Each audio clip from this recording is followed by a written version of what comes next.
Imagine you're on stage speaking, or you're at a networking event surrounded by loads of prospects, or maybe you're with a customer.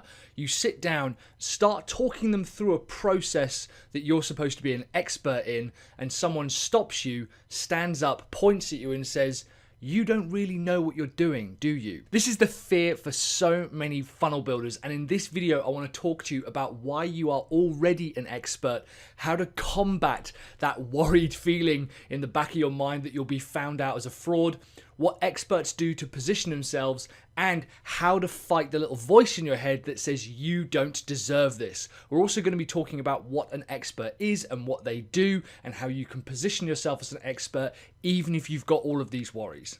Hey funnel builders, Mike Killen here from Sell Your Service. If you're a funnel builder, you should subscribe because I produce new videos every single week to help funnel builders like you attract more clients, increase your income, and sell more funnels. I've got some free training in the description down below on how to choose the perfect niche for your funnel business. Even if you've tried to find a niche before, I want to show you the mind-numbingly dull secret behind choosing the perfect niche and what Ryan Deiss does to find a profitable niche. Have you ever felt that maybe you're supposed to call yourself an expert, or maybe even have the confidence in the arena of marketing funnels or automation or websites or just digital marketing in general, but you feel maybe a bit uncomfortable calling yourself an expert? For a lot of businesses, we want to attract higher quality customers as well as higher budgets, as well as actually just attract customers in general rather than having to chase them. Because we all know that when you're an expert and you're seen as, an expert in the field, people approach you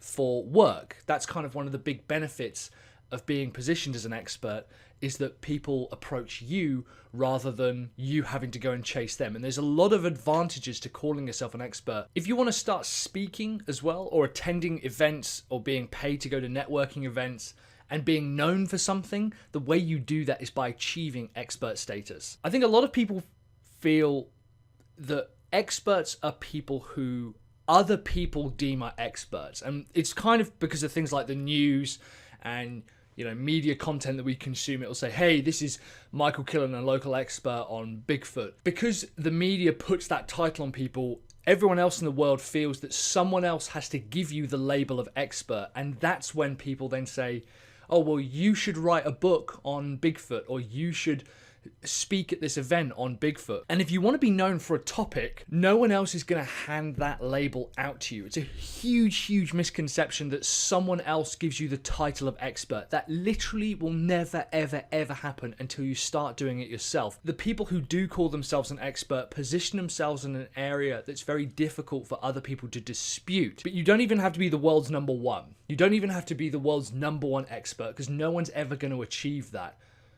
And there's a misconception that expert status is achieved and then you're asked to write books, attend speaking conferences, and give content away. So how do you consider yourself an expert? The first thing to understand is take a scale of 0 to 10 in whatever field you think you want to be an expert in. Marketing funnels, Bigfoot, writing books, creating videos, podcasts, Facebook advertising, cart abandonment sequences, email copy, whatever you want to consider yourself an expert in. Rank yourself from 0 to 10, all the way up to 10. And you might think, I'm only a 3 out of 10 maybe. Even someone who's a 3 out of 10 is still an expert to everyone who considers themselves a 2 out of 10, a 1 out of 10, and a 0 out of 10, and even some people who are a 3 out of 10. It's still an enormous part of the market. And because the market, in terms of expert status and knowledge, is kind of like a pyramid, with most people being at the bottom, you actually capture most of the market and can appear as an expert to most of the market if you rank yourself around a 4 or 5. So even at a low to mid level, you're still able to add massive value and help a lot of people who consider themselves lower than that. Daniel Priestley, author of Key Person of Influence, as well as Entrepreneur Revolution, 24 Assets, and Oversubscribed. He talks about sitting on a mountain of value. Everyone is sitting on a mountain of value. All this stuff you know, all the experiences you've had, problems you've faced, and the solutions you've created have allowed you to create this mountain of value that you're sat on top of. And if you understand and are comfortable with all the things that you've done and you list out everything that you're capable of, you'd be surprised at just how much knowledge you're sitting on. People think that you achieve expert status, then you're asked to write the book, and it's the other way around. People achieve expert status by doing regular content creation. They'll publish books, they create podcasts, they have YouTube videos, they write content, they do blog posts, they appear on other people's talks. Events are constantly looking for speakers. They reach out and find those people and ask to speak on a particular topic. Here's the important point though. In order to consider yourself an expert, you have to stick to the same message and the same topic over and over and over and over and over and over and over and over again until you are known for that one thing. A lot of people will talk about a particular topic like Facebook ads, and they say they want to be seen as an expert in digital marketing, so they'll talk about Facebook ads, and then because we overvalue novelty, they'll change their topic and then start talking about conversion rates, and then they'll start talking about email marketing, and then they'll start talking about automation, and they think, yeah, it's under the broad guise of digital marketing, but they're never positioning themselves because they never stay on message. I am now bizarrely seen as an expert in marketing funnels, automation, training, sales coaching, motivation, email copywriting, all of these areas, despite the fact that I only really talk about selling marketing funnels. That's all I really talk about. But because I stay on message, bizarrely, I'm seen as an expert in other areas.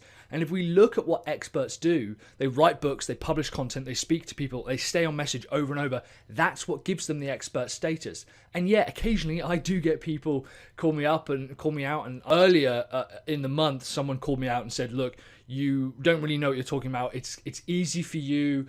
It's very, very easy for you to get kind of these kinds of clients and stuff. And I showed all of the links and blog posts and books and videos and podcasts that I'd created supporting my point, and it kind of made me think, actually maybe I do know what I'm talking about, because there's so much evidence here of stuff that I've talked about over and over and over, staying on message. That's what positions me as an expert. At its core, just because you already know something doesn't mean that someone else won't find it valuable. It's a really common misconception that we think, yeah, but I know this, so surely everyone would know this. You'd be staggered at how little people know about the world that we are in. Thank you pages, conversion pixels, optimization rates, all of this stuff, email marketing, cart abandonment sequences. There's so much that we can help people. Just because you know it doesn't mean that other people don't know it. And even if they do, what they want is someone to come in and help them.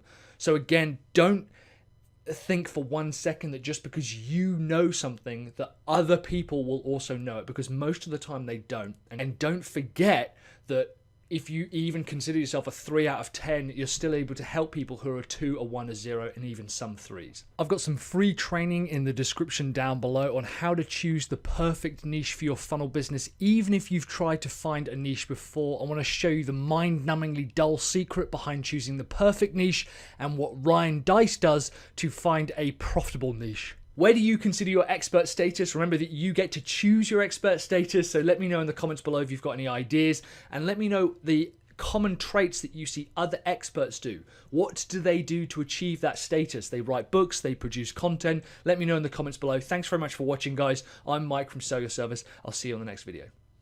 Thanks for watching, guys. I've got a couple of videos here which you might be interested in, talking about funnel related topics like how to price a marketing funnel and how to find your first marketing funnel customer. In the meantime, if this video was useful, hit that like button, make sure to leave me a comment and subscribe if you are a funnel builder. I'll see you on the next video. Keep building those funnels.